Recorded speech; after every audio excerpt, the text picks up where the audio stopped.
Here he comes. Ben, going to keep on printing. As soon as that news came out yesterday, 2 p.m. Eastern Time, we got an email from the judge. Boy, he was steaming.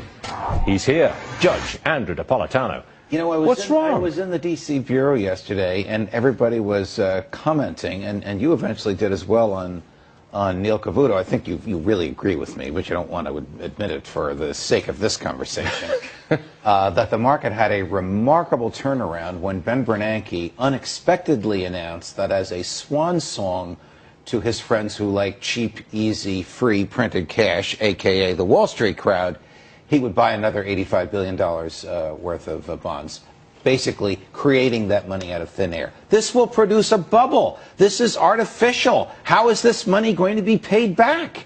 How can we possibly claim this is prosperity when we're passing along printed, valueless cash from a bank that has the authority to do this to the pockets of profit takers on Wall Street? May I explain? Sure. You say, how will this be paid back? It doesn't get paid back because it's not borrowed money.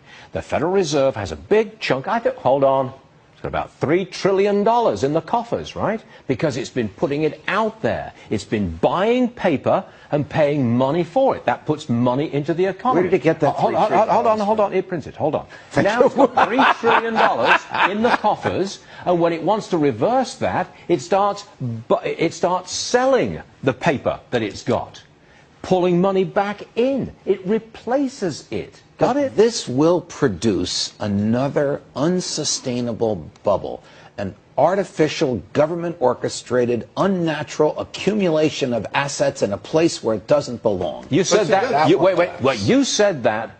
I don't know how many years ago when this money printing started. What, 4 or 5 years ago? It'll create inflation.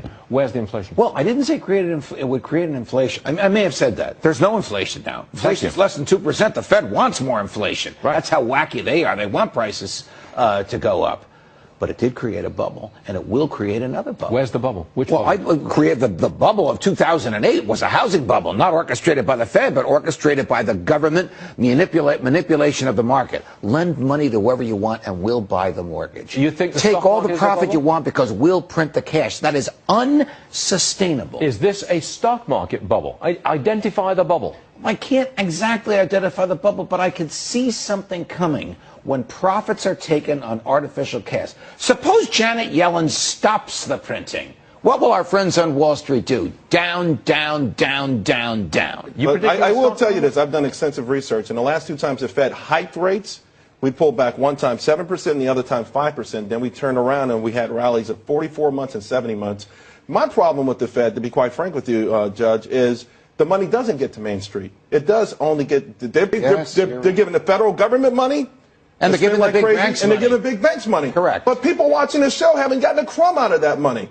And yet they are on the hook for any risk that are created by this. They do have they've got a lot out of this. How? Have they got a 401k? Have they got college savings? Have they got an IRA? Have they got a pension fund? The real wages have gone down. 401k generated by an announcement on a Thursday afternoon that the Fed is going to print $85 billion more dollars is an artificial increase that cannot last and cannot be sustained because at some point the printing must stop. Agreed?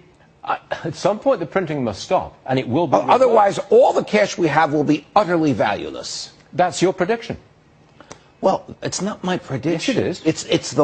It's like saying 2 + 2 equals 4 is your prediction. I think if they keep printing $85 billion every month, eventually what's in our pocket will not be able to buy a loaf of bread.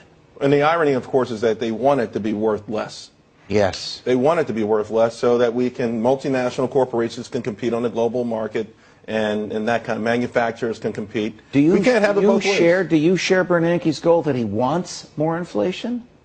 I'm not the subject of this discussion. Oh, okay. Right. I'm just the moderator between. You've actually brought the two of us very close. My skepticism about the Fed is far deeper than Charles. His understanding of the evils of the Fed is far greater than mine. Listen, I'm just saying, I wish the Fed, I'm with you in the sense that I wish the Fed didn't exist. I think the idea of these soft landings, and let's face it, this is what we're always trying to do in this country, engineer a soft landing. Okay, if Bernanke had laryngitis and didn't speak yesterday or took the day off, do you think the stock market would have gone up after 2 o'clock? I don't know, but it would have 300-point reversal because of an announcement.